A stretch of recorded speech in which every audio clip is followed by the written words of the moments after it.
বন্ধুরা, আসসালামু আলাইকুম। আমরা সবাই কেমন আছি? দোয়া করতেছি সবাই ভালো আছো। এটাই কামনা থাকবে, সবাই ভালো থাকো। আজকে যে কথাটা নিয়ে আসছি আমি তোমাদের মাঝে, জানি এখন রাত, কিন্তু আমার অন্ধকারটা দেখে খুবই ভয় লাগে। এরকম অন্ধকারের মাঝে আমি তো ডুবে যাব, আমাকে একা কবরে রেখে দেওয়া হবে। কবরের অন্ধকার ঘরে আমি কিভাবে থাকবো? ওই ভয়টা আমার কাছে খুবই কষ্ট লাগে। তোমাদের কি সেই ভয়টা লাগে? যখন আমার মায়ের কথা মনে পড়ে, যখন শুনি আমার আল্লাহ মায়ের থেকে 70 গুণ মায়া বেশি রাখেন, তাহলে বন্ধুরা, মাকে এত কষ্ট দেওয়ার পরেও মাকে মা বলে ডাক দিলে মা জবাব দিয়ে পারে না। তদ্রুপ আমার আল্লাহকে একবার ডাক দিয়ে দেখো, আমার আল্লাহ 1000 বার জবাব দেবে। আল্লাহ বলছেন, আমি পরম করুণাময়, আমি দয়াশীল।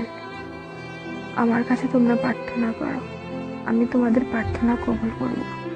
নিজের দুঃখের কথা, কষ্টের কথা অন্য লোকের কাছে বলে নিজেকে কখনো ছোট করো না।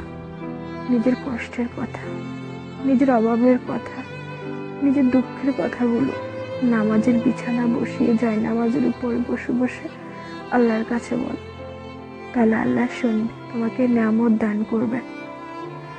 আমি পেয়েছি সেই নিয়ামত, আমি নিজের স্মরণ সাক্ষী। আমি আল্লাহকে বলতাম আমার কষ্টের কথা, আমার দুঃখের কথা। আল্লাহ আমার দুঃখ শুনেছে, আমার কষ্ট শুনেছে। বন্ধুরা, তোমরাও করো, 5 ওয়াক্ত নামাজ পড়ো, আল্লাহকে স্মরণ করো। আমরা কিসের মালিক জানো? 3.5 হাত জায়গার মালিক, আর নিজের শৈল অনুপাতে 5 কাপড় সাদা কাপড়ের মালিক। আর গোসল, আমাদেরকে বড়ই পাতার গরম জল দিয়ে গোসল করানো হবে। এটাই হচ্ছে আমাদের জীবন, আমাকে বিদায় দিতে হবে। তখন আমার ছেলে মেয়েরা বলবে, আমার আত্মীয় স্বজনেরা বলবে, সবাই বলবে দেরি হয়ে যাচ্ছে, তাড়াতাড়ি দাফন দাও। আল্লাহ বলে, তোকে আমি রাখবো কি? তোর আত্মীয় স্বজনেরা তো তোকে উপরে রাখতে চাচ্ছে না। তোর রু আমি নিয়ে আসার সাথে সাথে তোকে দাফন করার ব্যবস্থা করতেছি। এটাই হচ্ছে আমাদের ভবিষ্যৎ, এটাই হচ্ছে আমাদের জীবন। জন্ম যখন নিয়েছি, মৃত্যু হবে, কিন্তু সেই মৃত্যুর ভয়টা আমার কাছে খুবই কষ্ট হয়।